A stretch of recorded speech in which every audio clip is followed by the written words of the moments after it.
प्रिय भक्तों, जय श्री राम।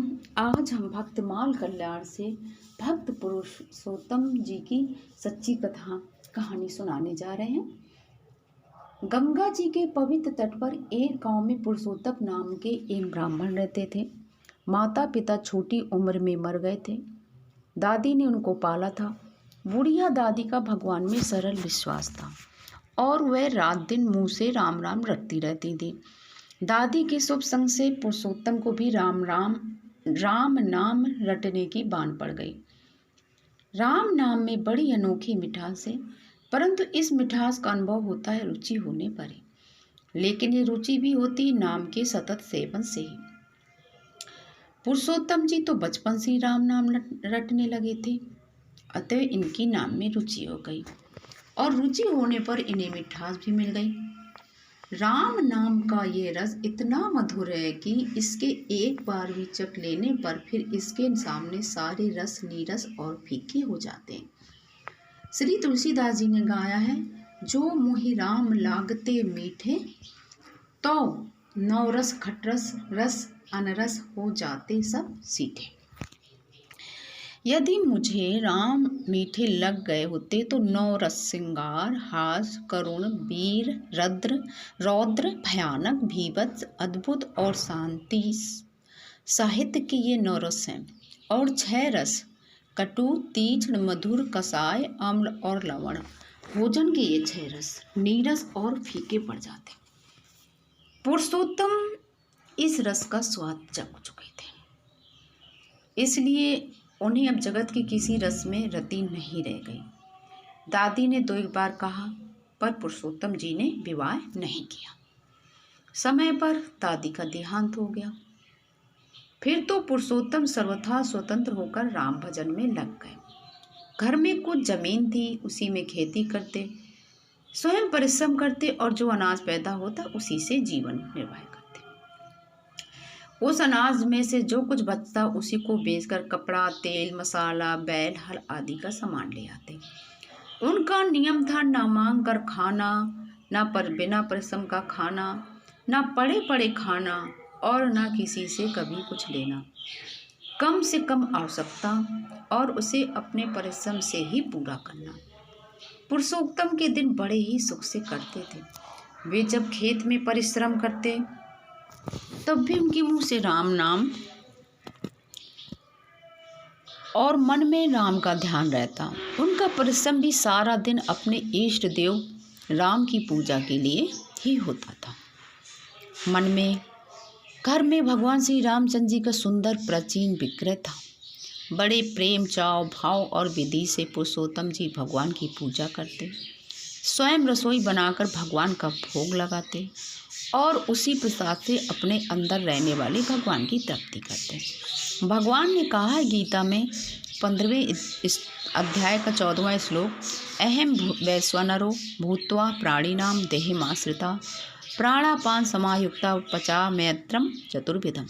मैं ही सब प्राणियों के शरीर में स्थित प्राण और अपान से संयुक्त वैश्वानर अग्नि रूप होकर 4 प्रकार के अन्न को पचाता हूँ।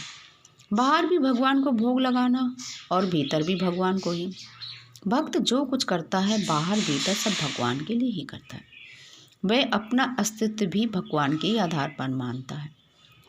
स्वतंत्र न वह कुछ है, न उसका अपना कोई अलग कार्य है। उसके सारे कार्य भगवान के कार्य हैं, क्योंकि वह सर्वदा और सर्वथा भगवान का ही है। पुरुषोत्तम भक्त के सारे कार्य इसी भाव से संपन्न होते। निरंतर भगवान का अखंड स्मरण और भगवान के लिए ही मन वाणी शरीर की प्रत्येक क्षण की प्रत्येक क्रिया, यही तो भगवती जीवन है। कहने का मतलब उन्होंने सारे जीवन की अपनी दैनिक क्रिया भगवान के लिए ही समर्पित कर दी। जो जो भजन बढ़ता गया त्यों त्यों भाव में बिगाड़ता आती गई। लगभग 12 वर्ष की साधना से पुरुषोत्तम का सब कुछ राममय हो गया। अब उनकी खेती बाड़ी भी छूट गई। खेती बाड़ी कहाँ से होती? गाढ़ समाधि में भोजन पान का भी इन्हें पता नहीं रह गया। श्रीमद् भागवत में कथित भगवान की निम्नलिखित उक्ति मानो उनमें पूर्णतया चरितार्थ हो गई। बाघ गद गदा हृदयते यस्य चित्तम रुदत्ते भीषणम हसति क्वचित्तम विलज्ज उदयति नित्य ते चा मदभिक्त युक्तो भूनम पुनाति। भगवान श्री राम नाम का गान करती उनकी वाणी गदगद हो जाती, चित्त द्रवित होकर बहने लगता। एक क्षण के लिए भी इनका रोना बंद नहीं होता।